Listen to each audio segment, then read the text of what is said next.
மகா மேன்மையும் அருமையான வாக்குத்தத்தங்கள். 98. என் ஆலோசனை நிலைநிற்கும். எனக்கு சித்தமானவைகளை எல்லாம் செய்வேன். அதை சொன்னேன், அதை நிறைவேற்றுவேன். அதை திட்டம் பண்ணினேன், அதை செய்து முடிப்பேன். ஏசாயா 46:10-11. அவர்களை, கர்த்தர் மற்றும் அப்போஸ்தலர்களை இவ்வளவு உறுதியாக நிலைநிறுத்தும் அவர்கள் பாடு அனுபவித்த போது அத்தகைய இளைப்பாறுதலை அவர்களுக்கு அளித்ததும் எது? அது அவருடைய விசுவாசமே. தேவனுடைய ஞானம், வல்லமை மற்றும் அன்பின் மீதான அவர்களுடைய விசுவாசமே ஆகும். அவர்கள் தேவன் வாக்குத்தத்தம் பண்ணினதை நிறைவேற்ற வல்லவர் என்று அவருடைய நீதியும் இரக்கமுமான திட்டம் தோல்வியை தழுவதில்லை என்றும் நம்பினார்கள்.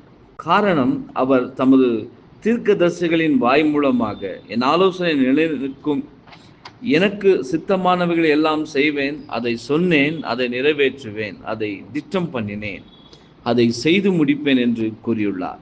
சேனைகளின் கர்த்தர் இப்படி நினைத்திருக்கிறார், யார் அதை வியர்த்தமாக்குவான்? தேவனுடைய வாக்குத்தத்த நிமித்தம் அவர்கள் இளைப்பாறினார்கள்.